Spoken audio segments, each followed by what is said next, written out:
This is Dr. Shivaya, Department of Pharmacology, Faculty of Shantiram College of Pharmacy. So, our next topic is the exchange of gases in a respiratory system. In last video, we discussed about how the respiration regulated. So, in this video class, we can discuss about how the gas exchanges takes place. Already the respiration means the interexchange of oxygen carbon dioxide between organ its environment. Here our organism means our human lungs and environment. Now what is the purpose of respiration? So the oxygen finally it reaches to the cells. In that cell it reaches to the organelle mitochondria. There it is utilized and produces the ATP along with carbon dioxide. Glycolysis already you studied. Finally the outcome it produces the ATPs and carbon dioxide.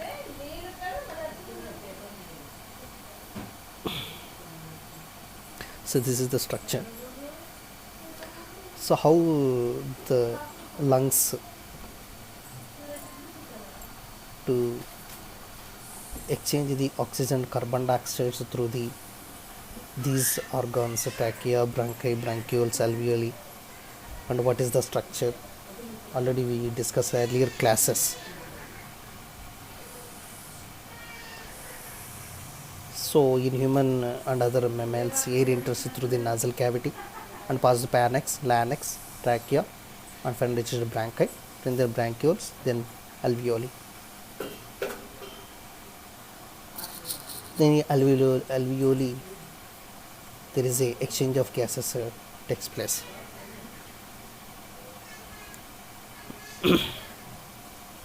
Smoking is one of the deadliest results in our respiratory system.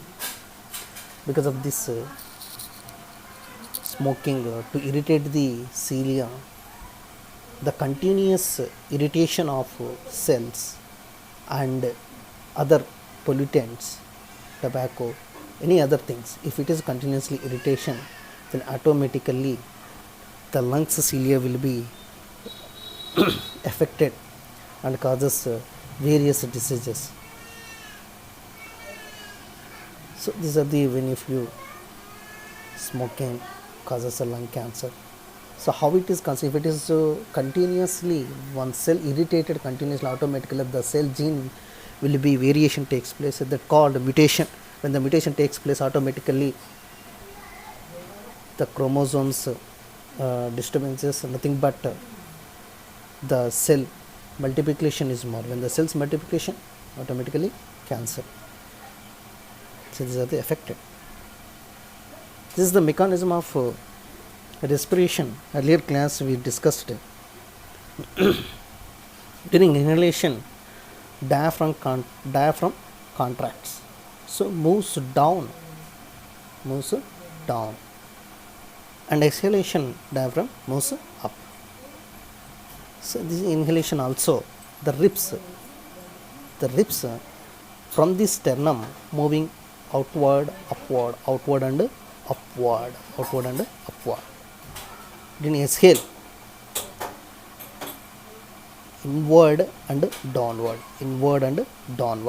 and the diaphragm moves up. So this is the major difference between the inhalation and exhalation. So this is one of the diagram we have to compulsory draw in mechanism of respiration.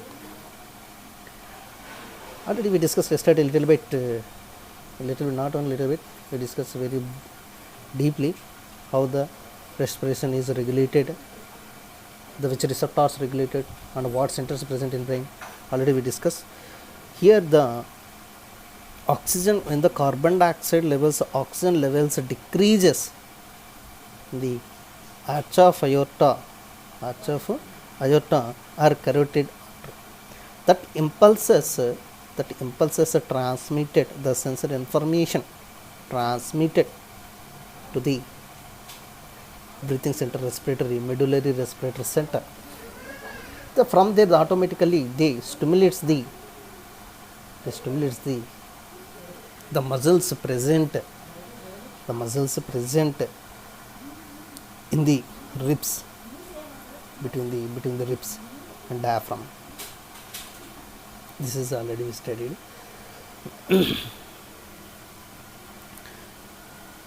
So after inhale of oxygen, it is reached to the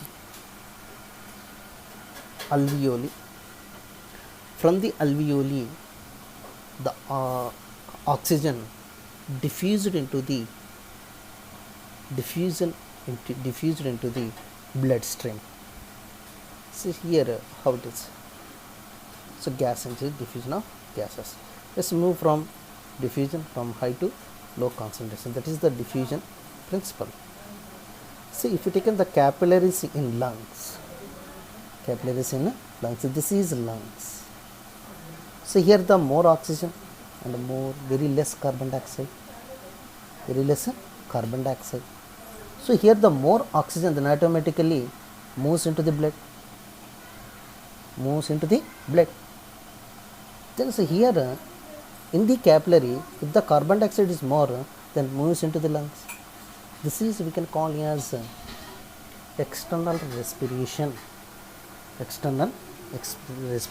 exchange of gases takes place between the alveoli and blood. We can call as external respiration. So if you take in the internal respiration, so it is mainly muscles, nothing but a tissue, nothing but cell. Here the oxygen is very less and carbon dioxide is more. So that automatically the higher concentration to lower concentration, the move of carbon dioxide from the higher concentration to lower concentration. So this is the how it is takes place.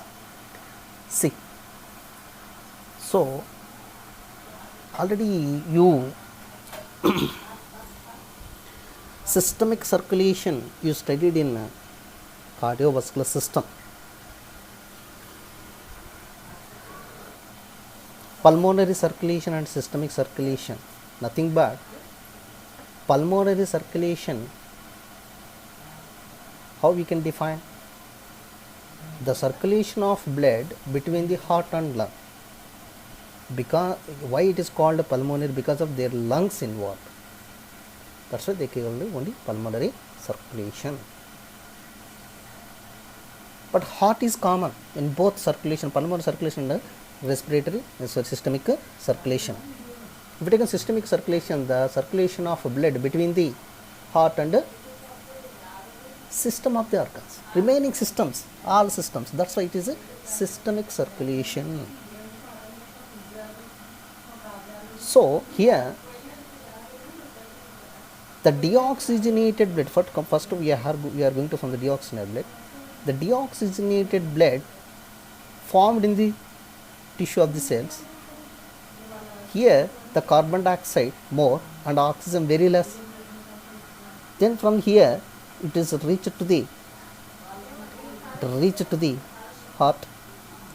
So there here, so if the deoxygenated blood reached to the left atrium to left ventricle. So from here now left ventricle to the lungs, it's reached deoxygenated blood into the lungs. Then after that in the lungs, the exchange of gases, what we discussed in before slide, the oxygen inside, carbon dioxide go outside, because of here more carbon dioxide. So exchange, then the oxygenated blood come to the right atrium, then right atrium to left ventricle.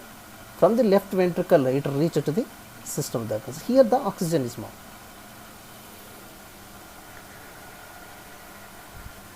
Okay, you know, this is the happening in our body. But which cells are more to transport these oxygen molecules? RBC cells. In that heme. So one hemoglobin molecule to transport 4 oxygen molecules. It is one of the important point. Hemoglobin is a protein, so to carry the oxygen molecules, how many oxygen molecules it is carry out? 4 oxygen molecules. So how it is happening? Hemoglobin helps to transport carbon dioxide. See.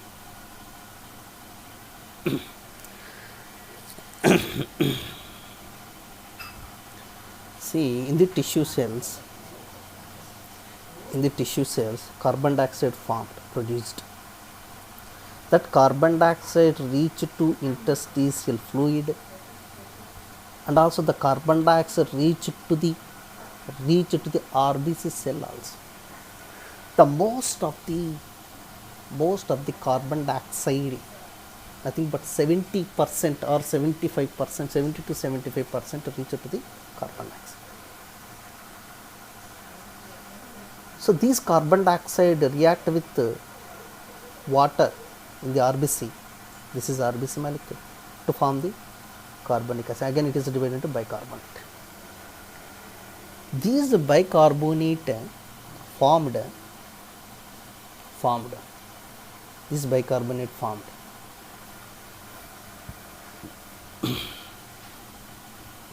These bicarbonate transport exchange of chloride ions. Nothing but the bicarbonate go outside and chloride ions inside. Once again, we can discuss the carbon after formation of carbon dioxide in the tissue of the cells. So the carbon dioxide is reached into the interstitial fluid or plasma. Interstitial fluid means the fluid present between the cells, and the carbon dioxide reached to the blood plasma. This is only here, I think 5%, here only 10%. Remaining percent maximum it is reached to the RBC. These RBC, to convert the carbon dioxide to carbonic acid in the presence of carbonic anhydrase enzyme, again this is converted into bicarbonate H plus ion. The H plus ion can bind with hemoglobin. This bicarbonate interexchange of chloride ions make nothing but bicarbonates enter into the plasma, the Cl ions enter into the RBC. This is happening. So to the lungs in the form of bicarbonate ions. So transport of carbon dioxide, see here, that's why the transport of carbon dioxide, carbon dioxide is transported to the lungs in the form of bicarbonate ions. Bicarbonate ion form transfer. See,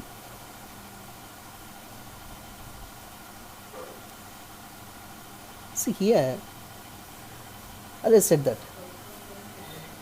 so in the plasma have the bicarbonate ion because of already interexchange of chloride ions. So again interexchange of chloride ions, the bicarbonate ion enter into the RBC. Sir, what is this? Again you are telling chloride ions. This is concentration dependent, equilibrium maintenance. When the bicarbonate is formed, automatically interexchange of chloride ions. See here, already we discussed the bicarbonate is formed. The bicarbonate it is enter into the plasma through the counter. Chloride ions influxed into the RBC, bicarbonate ions enter into the plasma. Here now it reached to the lungs. These bicarbonate ion again interexchange of chloride ion. So here now chloride ions go outside, the bicarbonate inside. These bicarbonate ion, already see here the hydrogen ions are bind with the hemoglobin, that H plus ions binded and to form the H2CO3. Here also it is helpful of carbonic anhydrase enzyme, same enzyme. It will associate and dissociate. So both functions doing the carbonic anhydrase. carbonic anhydrous. So again in the presence of carbon anhydrous, it is divided into H2O and carbon dioxide. These carbon dioxide reach to the alveoli, then carbon dioxide it is removed from the lungs. This is the how. Okay.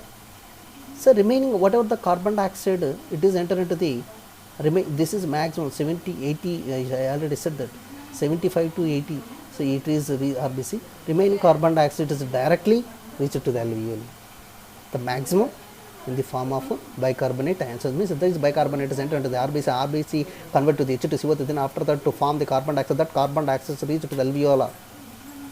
That alveolar is. Again, we have to talk about regarding the partial pressure. The partial pressure, if you take in, the inspired pressure is 160 mm. 160 mm Hg. Carbon dioxide is 0.03 mm Hg. This is inspired, remember, inspired air. This is lung capability. Then if you take in pulmonary capillaries, so here 40 mm Hg, carbon dioxide is 46 mm Hg. This is a deoxygenated blood. This is a deoxygenated blood. This is a oxygenated blood. POT is 100 mm Hg, carbon dioxide is 40 mm Hg. Because of this difference, then automatically diffusion takes place.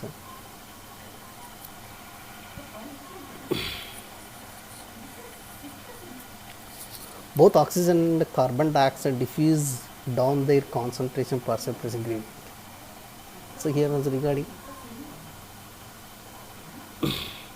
systemic capillaries. This is a pulmonary capillaries. So here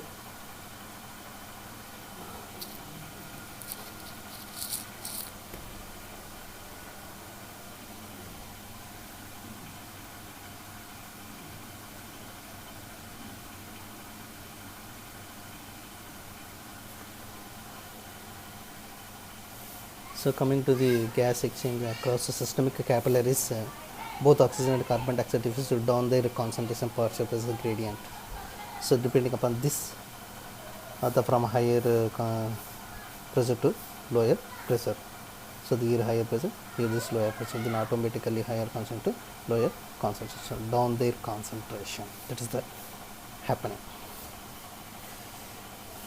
So this is the equation, how it is formed. Carbon dioxide plus water is to form the bicarbonic acid, and it is mainly carried out by carbonic anhydrous.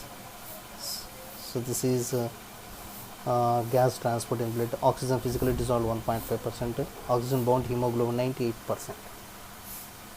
So physically only dissolved only this much. So carbon dioxide physically dissolved only 10%, carbon dioxide bound hemoglobin 30%, carbon dioxide as a bicarbonate 60%. This is the way how. Into tissue cells, in the presence of carbonic anhydrous, carbon dioxide is formed to convert it like this. Then after that, these H plus ions bind with the hemoglobin. Then again the H in the red blood cells, this is dissociated. Means this hemoglobin, because of here, when the oxygen removed, the hemoglobin is free in the tissue. Then again it's bind with H hydrogen ions ఇక్కడ bind అవుతుంది. టిష్యూలోకి వెళ్ళిన తర్వాత ఆక్సిజన్ని dissociate చేసి hydrogen అయాన్స్తో bind అవుతుంది అల్వియోల్. So అల్వియోలో ఏం జరిగింది? So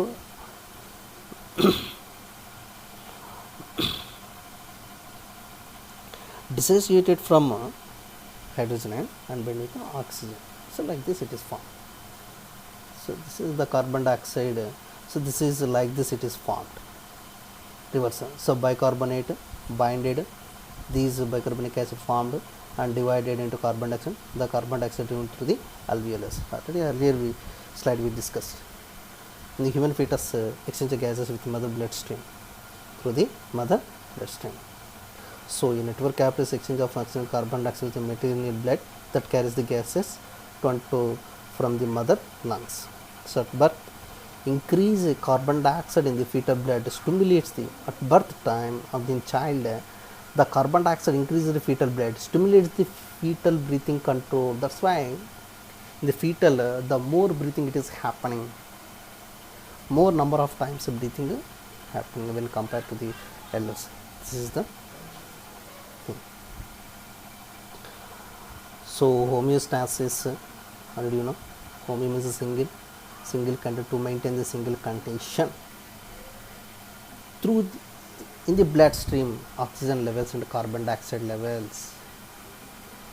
So need to balance the oxygen and carbon dioxide out. Need to balance energy production. So disorders of the respiratory system. Asthma, the severe allergic reaction in which contraction of the bronchioles makes breathing difficult. So it is mainly due to because of allergic reactions happen in the body. That allergic reactions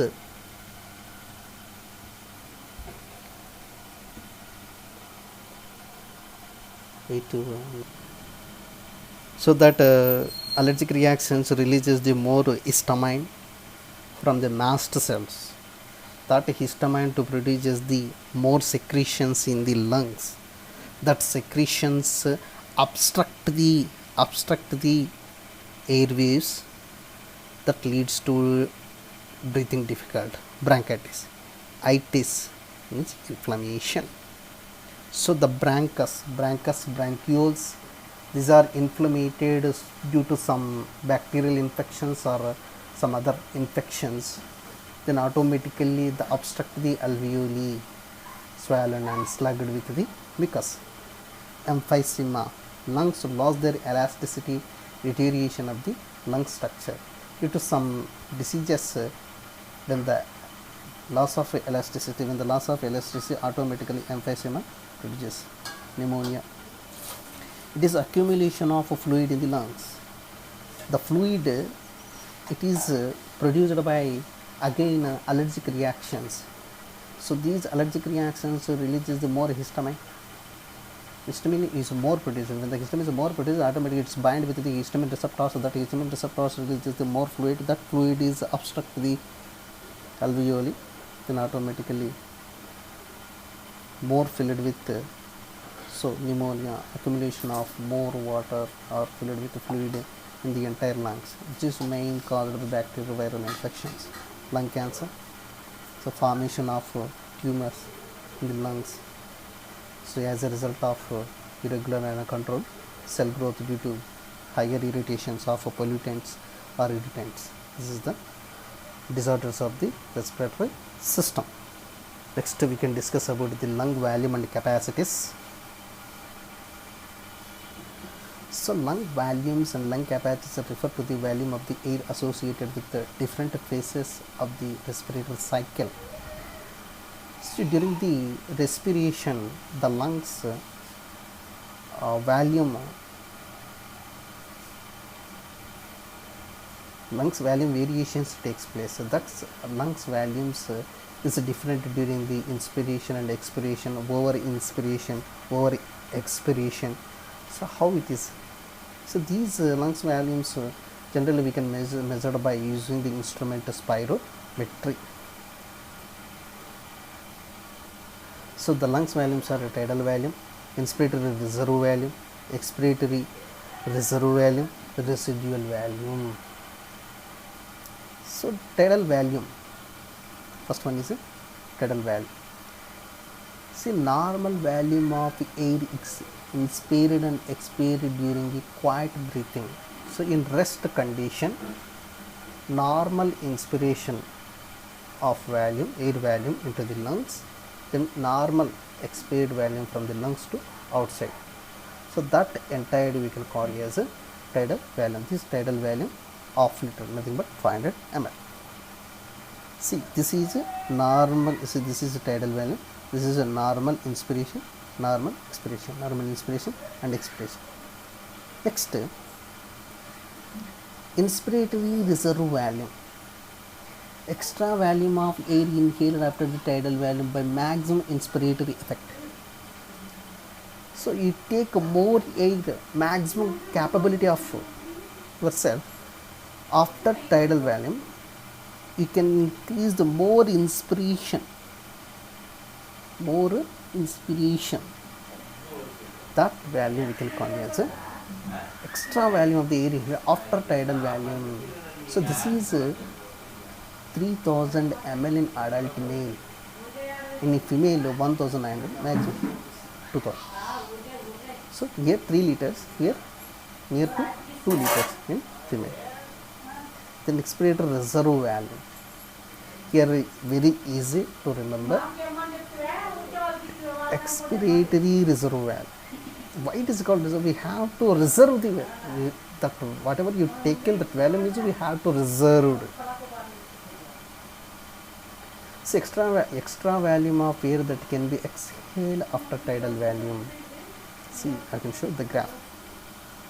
This is from here to whatever exhale, the maximum exhale, that value we can call as extra volume of air. So extra volume of air that can be exhaled after the tidal volume by maximum expiratory effects. This is 1.1 liter. So it is male 1.2 liter, in female 700 ml. Residual value. Residual value means residue meanings stain, remaining, మిగిలిపోయిండేది, residue అంటాం. So these residual volume always present in lungs. Inhale, exhale, reserved expiratory, reserved inspiratory value, didn't that both times. See, this is a residual value. So the minimum amount of volume occupied in the lungs, that is the residual minimum, that is present in it. This is the volume of the air left out in the lungs after the forceful expiration or complete expiration. Inspiration or expiration, whatever it is, completely, that is air left out in the lungs, that's called as a residual value. This is the once again how it is. See, here we have to vital capacity. Vital capacity means inspirator reserve volume plus tidal volume plus expirator reserve volume. This is vital capacity. Inspirator reserve volume, tidal volume, expirator reserve volume, we can combine it, we can call it as vital capacity. So we have capacities. See, inspiratory capacity, I see the maximum volume of air that can be inspired after normal tidal volume. So tidal volume plus inspiratory air volume. So tidal volume how much it is, 1.5 liter. Inspiratory అంటే ఇక్కడ ఏంటంటే inspiratory capacity ఏంటంటే నువ్వు నార్మల్తో పాటు ఎంత capability నువ్వు పీల్చుకోగలరు. What is the capacity, capability, not volume here, capability. See here the IC we can measure the tidal value plus inspiratory value, inspiratory reserve value. This total is 2.5.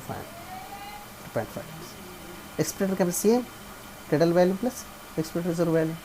The maximum volume of air that can be expired after normal tidal expiration. Functional residual capacity. Functional residual capacity, volume of air remaining in lungs after normal tidal expiration. After normal tidal expiration. So here the functional residual is equal to It is equal to expiratory reserve value plus reserve value. See, you can see the graph. Functional residual value is equal to expiratory reserve value plus residual value. It's the main function. Expiratory reserve value plus, so we can call it as a functional residual capacity. Total lung capacity means vital capacity plus functional residual capacity.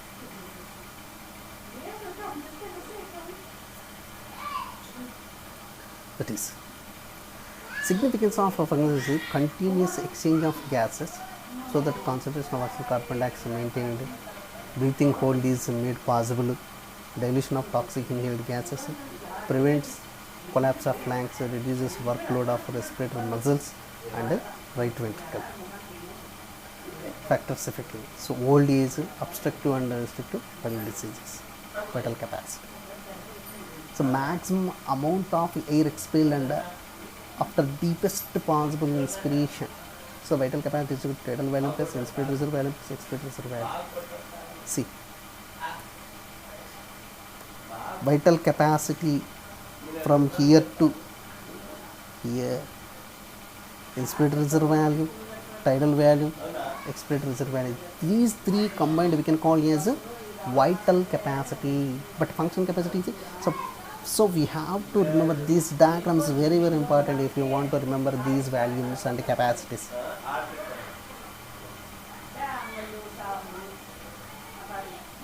That is vital capacity. So tidal value 500, inspiratory reserve value 3000, and so total 4.6 liters. Significance. Assess the strength of respiratory muscles, factors affecting age, sex, pregnancy, ascites and pulmonary diseases. Total lung capacity. Volume of air present in lungs after maximum inspiration. Total, whatever you discussed, lung volumes entire will come. So total lung capacity is equal to vital capacity plus reserve value. Vital capacity plus reserve value. See, entire we can draw. See, total capacity, lung capacity, vital capacity plus vital capacity up to here. So vital capacity plus residual value. So that's why it is total lung capacity. This is regarding lung volumes and capacities. It is very important for the 2 marks question. Thank you.